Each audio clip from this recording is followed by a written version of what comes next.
ask you a question. When is the last time you got something wrong?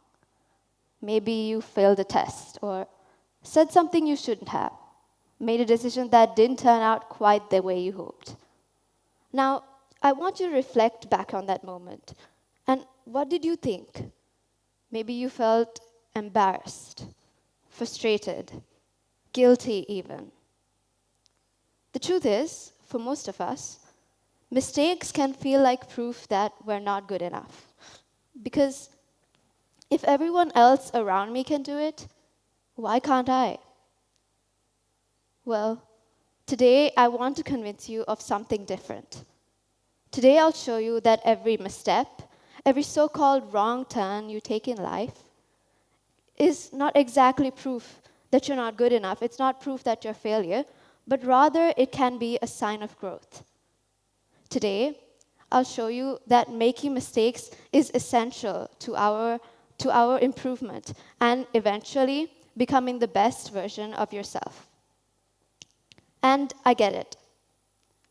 Making mistakes isn't exactly the most enjoyable thing. They tend to stick in your mind far longer than you'd like to. And sometimes it's not even just the mistake itself, but the other's reaction to it, like the look you get from someone or the laughter at the back of the room. This can make us feel weak and inferior even. But what if that moment of discomfort is exactly where the real learning begins? Now, when I was younger, I used to be terrified of making mistakes. For even simple MCQ questions, even if I got one wrong, it would haunt me for days. And I would go through my notes again and again, trying to figure out what exactly went wrong. But my teachers used to say something I couldn't quite wrap my head around, that making mistakes was essential, and that a paper with mistakes was far more valuable than one that ever got on everything right.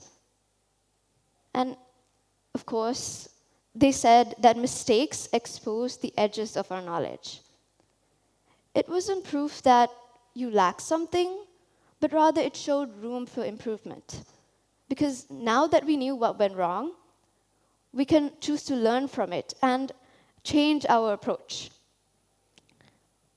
So, of course, back then, I didn't really know what that meant, and I just chose to ignore it. But eventually I realized, in moments where I made mistakes, where I stumbled, I remembered them far more vividly than any answer I'd ever gotten right. And eventually I understood what my teachers were trying to say. That mistakes are important, but making them isn't simply enough. It's the learning we gain from them that truly matters, because it forces us to grow and to think differently. We spend our childhood trying to avoid making mistakes, when what we should really be doing is making better ones. So let's circle back to the question I started off with.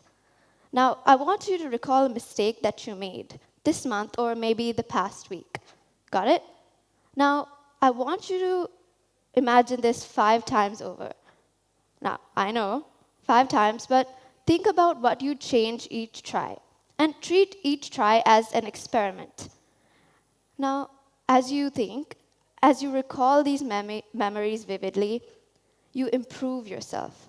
And through this improvement is where you would grow.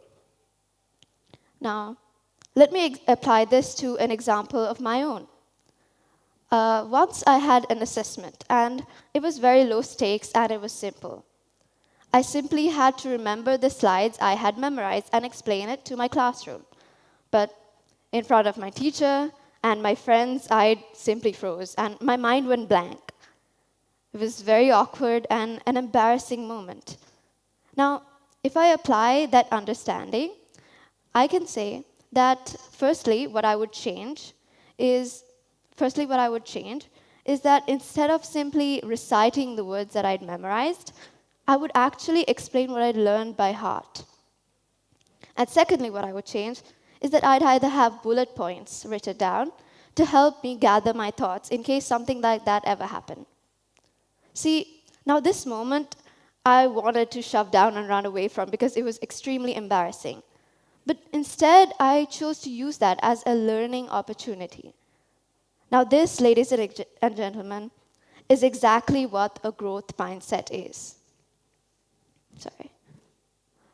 This is choosing to see your setbacks not as proof that you're not good enough, but rather opportunities to learn and improve for far more serious circumstances, such as this very speech.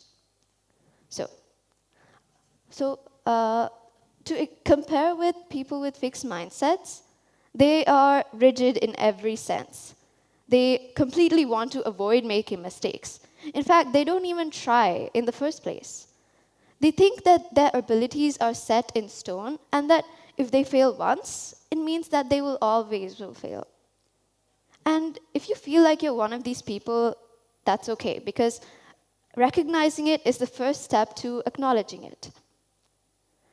In reality, developing a growth mindset is difficult, and it's not something that someone's just born with. It's something you choose to build every day, when you simply don't run away from your embarrassing moments, but you choose to use them as learning opportunities for future circumstances. So, how do we exactly develop a growth mindset? First, we embrace mistakes as opportunities. So whenever you stumble in life, I want you to ask yourself, what would I do differently? Or what is this mistake trying to teach me? Instead of saying, I can't do this, try, I can't do this yet. That simple word, yet, changes the story from a limitation to a potential. Secondly, we should learn from others. See how the people you look up to handle setbacks. Your role models, they don't achieve success in spite of their mistakes, no. They achieve success because of how they respond to it. Like, take Serena Williams, for example. She didn't become the world's greatest tennis player by winning every single match. No, she learned from her losses. And she studied other players' strategy and applied that to her own. Now, learning from others doesn't necessarily mean copying them, because everyone's paths are different. It means observing and adapting those insights to your own journey. Next, we must improve with practice. Growth isn't something that just happens and then stops. Your brain is a muscle, and it needs exercise too. But of course not in the traditional sense, like doing exercises, but rather doing mental exercises like reading, making puzzles, or learning new skills. It's this continuous learning that helps us overcome new challenges, and it strengthens our very mind.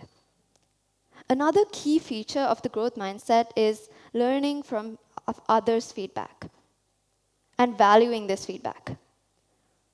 We often tend to be our own worst criticisms. Because we know our own shortcomings, our own failures. Therefore, this is why feedback from teachers, friends, and family is so important. It provides us an external perspective on what we did good and what we can improve the next time. And, of course, feedback will only become powerful when you act upon it. So don't let that feedback simply stagnate, like in one ear and out the other. No. You should act upon it and actually apply it to a next opportunity. Finally, you should take time and reflect and also try new things. Don't simply beat yourself up over small errors. Take a step back and relax and breathe. Try new things. Your brain actually forms new neural connections when you put yourself in opportunities where you're unfamiliar with, or examples where you're not sure of what to do. These actually strengthen our brain's neural connections and can help us in new and can help us in new opportunities. And every time you stumble or fail, these connections actually get stronger. So whenever you make a mistake, your brain is saying thank you. The key takeaway is the growth mindset isn't something you either have or don't.